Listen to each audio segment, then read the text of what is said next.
Good morning all of you. ये है आपका अपना यूट्यूब चैनल इंग्लिश ज्ञान एक्सप्रेस। आज का हमारा टॉपिक है प्रेजेंट परफेक्ट टेंस। जो प्रेजेंट परफेक्ट टेंस होता है इसमें परफेक्ट शब्द का अर्थ है पूर्ण। एग्जाम्पल देखते हैं। कविता पत्र लिख चुकी है। मीन्स प्रेजेंट परफेक्ट टेंस के अंतर्गत जो भी हमें कार्य की सूचना मिलेगी उसमें कार्य पूर्ण हो चुका रहेगा, जिसकी वजह से इसे परफेक्ट टेंस के नाम से जाना जाता है। जैसा कि कविता पत्र लिख चुकी है, इस वाक्य में कविता के द्वारा लिखने का कार्य समाप्त कर दिया गया है। इस तरह से आपको जितने भी सेंटेंसेस हिंदी में लिखे मिलेंगे आप समझ जाइएगा कि यह प्रेजेंट परफेक्ट टेंस का वाक्य है।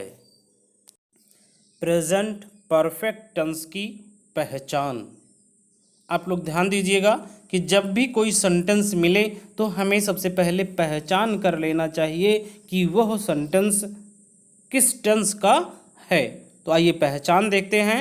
जिन क्रिया शब्दों के अंत में चुका है, चुकी है, चुके हैं शब्द आए वहाँ पर प्रेजेंट परफेक्ट टेंस होती है। मतलब ये हुआ कि जब हम कोई वाक्य देखेंगे और वाक्य में जो क्रिया शब्द होगा उसके अंत में चुका, चुकी, चुके शब्द में से अगर कोई मिल रहा है तो आप तुरंत समझ जाइएगा कि यह प्रेजेंट परफेक्ट टेंस है। इसमें एक बात और ध्यान देने वाली है कि हर बार चुका, चुकी, चुके, आए यह जरूरी नहीं है।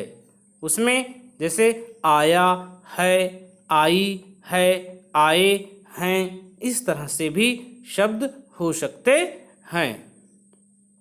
अब इसमें देख लेते हैं कि कौन से हम हेल्पिंग वर्ब का प्रयोग करेंगे।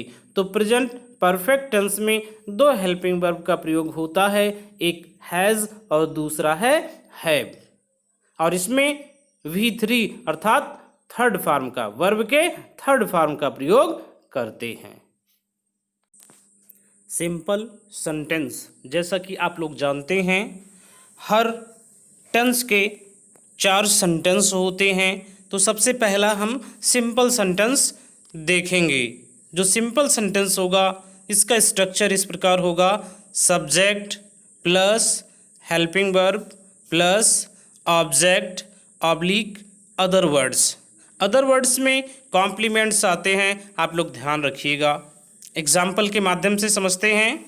बंटी अस्पताल जा चुका है। अब इस वाक्य में चुका है शब्द आया है क्रिया शब्द के अंत में, तो ये हमारा प्रेजेंट परफेक्ट टेंस है और प्रेजेंट परफेक्ट टेंस का सिंपल सेंटेंस है। अब इसका अनुवाद कर लेते हैं। तो सबसे पहले अनुवाद करते समय स्ट्रक्चर के अनुसार हमें सब्जेक्ट लिखना है। तो सब्जेक्ट हमारा है बंटी।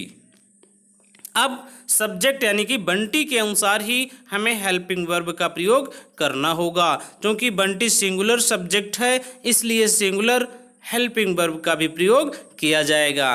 तो हैज सिंगुलर है इसलिए यहाँ पे हो जाएगा बंटी हैज। उसके बाद वर्ब के थर्ड फॉर्म का प्रयोग किया जाएगा। इस वाक्य में जा चुका है ये हमारा वर्ब है। तो जाना की इंग्लिश होती है गो, जो कि फर्स्ट फॉर्म है, तो इसका अनुवाद हो जाएगा गॉन। टू द हॉस्पिटल ये हमारा कॉम्प्लीमेंट है, अदर वर्ड है। तो हमारा पूरा अनुवाद इस तरह से होगा: Bunty has gone to the hospital. आइए दूसरे वाक्य का अनुवाद कर लेते हैं। वाक्य है सभी नौकर अपने काम पूरा कर चुके हैं। सबसे पहले पहचान करनी है। जैसा कि पहले भी बताया गया है कि जब भी कोई वाक्य मिले तो पहचान बहुत ज़रूरी होता है। तो पहचान इसमें है चुके हैं शब्द मिल गया, ये हमारा प्रेजेंट परफेक्ट का सिंपल सेंटेंस है। इसका अनुवाद हो जाएगा ऑल द सर्वेंट्स। अब ये हमारा सब्जेक्ट जो है ये प्लूरल है, तो प्लूरल हेल्पिंग वर्ब होगा हैव। वर्ब का third form completed. Complete means होता है पूरा करना और इसका थर्ड फॉर्म हो जाएगा कंप्लीटेड। देयर वर्क, अपने कार्य। इसका पूरा अनुवाद होगा all the servants have completed their work. Negative sentence, helping verb के बाद नॉट का प्रयोग किया जाता है। मीन्स प्रेजेंट परफेक्ट टेंस के नेगेटिव सेंटेंस का अनुवाद करते समय हेल्पिंग वर्ब के बाद नॉट का प्रयोग किया जाता है। आइए इसका स्ट्रक्चर देखते हैं। Subject plus helping verb plus not plus V3 plus object oblique other words. आइए पहला एग्जाम्पल देखते हैं। मालिनी गीत नहीं गा चुकी है। देखिए आपको बार बार बता रहे हैं कि जब भी किसी सेंटेंस का ट्रांसलेशन करना हो तो सबसे पहले पहचान करने की आवश्यकता होती है। यहाँ गा चुकी है, अब चुकी है शब्द मिल गया तो ये हमारा प्रेजेंट परफेक्ट टेंस है। नहीं शब्द आया है इसलिए यह सेंटेंस नेगेटिव है। तो इसका अनुवाद होगा, हमारा जो सब्जेक्ट है मालिनी वो सिंगुलर सब्जेक्ट है। सबसे पहले सब्जेक्ट लिखेंगे मालिनी, उसके बाद मालिनी यानी सब्जेक्ट के अनुसार ही हम सहायक क्रिया हैज़ का प्रयोग करेंगे और इसके बाद नॉट। फिर V3 का प्रयोग करना है तो हो जाएगा संग और अंत में ऑब्जेक्ट लिखना है, हो जाएगा सॉन्ग। तो इसका पूरा ट्रांसलेशन हुआ मालिनी गीत नहीं गा चुकी है, मालिनी हैज़ नॉट संग सॉन्ग। दूसरा एग्जाम्पल, बच्चे फल नहीं तोड़ चुके हैं। अब इसमें भी आ गया चुके हैं तो ये भी हमारा प्रेजेंट परफेक्ट टेंस है।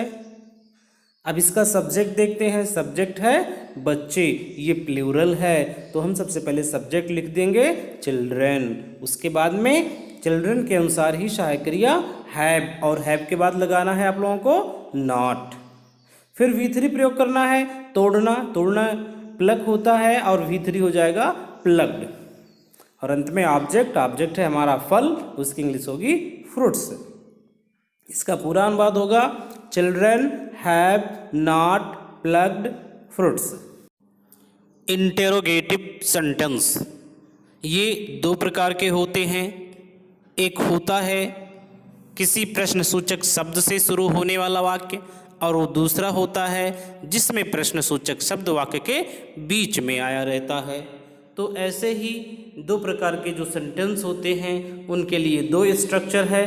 पहला स्ट्रक्चर देखते हैं, जब प्रश्नसूचक शब्द वाक्य के प्रारंभ में आया हो तो हम स्ट्रक्चर नंबर 1 फॉलो करेंगे।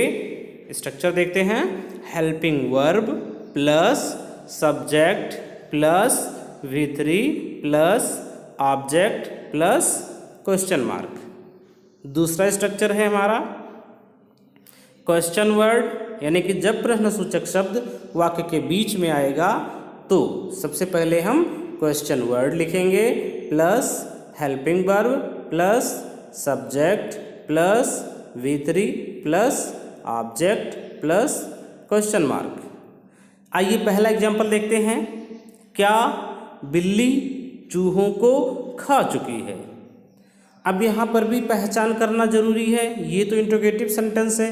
क्यों? क्योंकि प्रश्नसूचक शब्द क्या से शुरू हुआ है और दूसरी बात अंत में क्वेश्चन मार्क भी आया है और इसकी पहचान चुकी है आया है तो ये हमारा प्रेजेंट परफेक्ट टेंस है। अनुवाद इसका होगा, देखिए जब पहला स्ट्रक्चर हम फॉलो करेंगे जब प्रश्नसूचक शब्द वाक्य के प्रारंभ में हो। क्या बिल्ली चूहों को खा चुकी है तो क्या के लिए हो जाएगा हैज। उसके बाद में देखिए हमारा स्ट्रक्चर कह रहा है हैज के बाद सब्जेक्ट लाएंगे, सब्जेक्ट हमारा है कैट, कैट सिंगुलर है इसलिए यहाँ पे हैज आया है। अब V3 लगाएंगे तो हमारा V3 हो जाएगा ईटन और उसके बाद ऑब्जेक्ट या फिर अदर वर्ड, तो अदर वर्ड या कॉम्प्लीमेंट कह लीजिए इसको, ये है हमारा to the rats, has cat eaten to the rats. दूसरा एग्जाम्पल, खिलाड़ी मैदान से वापस क्यों जा चुके हैं। अब देखिए इसमें प्रश्नसूचक शब्द वाक्य के बीच में आया है, वो है क्यों। तो हम सबसे पहले क्वेश्चन वर्ड लिखेंगे, यानी क्यों शब्द की अंग्रेजी हो जाएगा व्हाई। स्ट्रक्चर हमारा कह रहा है पहले QW अर्थात क्वेश्चन वर्ड लिखा जाए तो हो गया व्हाई। अब जो हमारा सब्जेक्ट है खिलाड़ी, ये हो जाएगा प्लूरल, तो उसके अनुसार हेल्पिंग वर्ब लगाएंगे हैव। व्हाई हैव सब्जेक्ट अब लिखेंगे द प्लेयर्स, उसके बाद में भीतरी रिटर्न्ड फ्रॉम द ग्राउंड। इस तरह से ये हमारा ट्रांसलेशन पूरा हुआ। Why have the players return from the ground, खिलाड़ी मैदान से वापस क्यों जा चुके हैं। Interrogative with negative sentence. देखिए जिस तरह से इंट्रोगेटिव सेंटेंस वर्क करते हैं वैसे ही हमारा इंटेरोगेटिव विद नेगेटिव सेंटेंस भी वर्क करता है, मीन्स उसका अनुवाद भी हम वैसे ही करेंगे। अंतर इतना होता है कि सब्जेक्ट के बाद नॉट का प्रयोग किया जाता है। नोट करके देखिए, आपके सामने नोट लिखा गया है। नोट में क्या है, सब्जेक्ट के बाद नॉट का प्रयोग करती हैं। मीन्स जब भी हम इंट्रोगेटिव विद नेगेटिव सेंटेंस का ट्रांसलेशन करेंगे तो हम जो भी सब्जेक्ट ट्रांसलेशन करते समय लिखेंगे उसके तुरंत बाद नॉट का प्रयोग करेंगे। शेष नियम हम इंट्रोगेटिव सेंटेंस के जो स्ट्रक्चर हैं उसको हम फॉलो करेंगे। आइए ट्रांसलेशन देखते हैं। क्या चिंकी नहीं सो चुकी है। अब इसमें देखिए प्रश्नसूचक शब्द वाक्य के प्रारंभ में आया है तो हम सबसे पहले हेल्पिंग वर्ब लगाएंगे, वो भी सब्जेक्ट के अनुसार। सब्जेक्ट हमारा चिंकी है तो ये सिंगुलर है इसलिए हो जाएगा हैज। हैज के बाद सब्जेक्ट लिखना होगा चिंकी।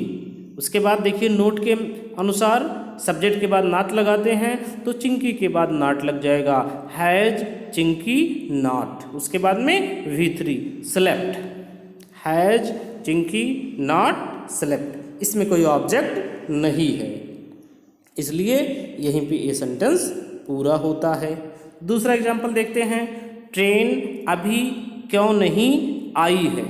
देखिए बच्चों यहाँ पे थोड़ा सा अलग पहचान है, जैसे बताए थे आया है, आई है, आए हैं, तो यहाँ पे जो पहचान होगी हमारी वो लिखा गया है आई है, यानी कि आने का कार्य पूरा हो चुका है।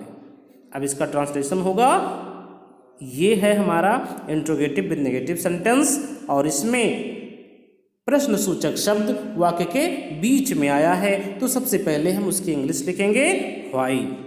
अब हमें हेल्पिंग वर्ब लिखना होगा।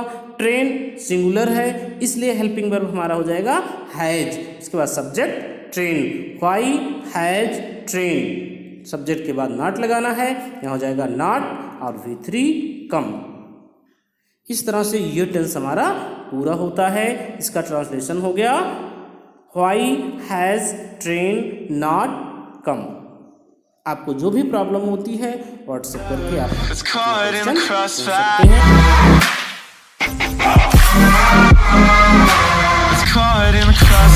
हैं।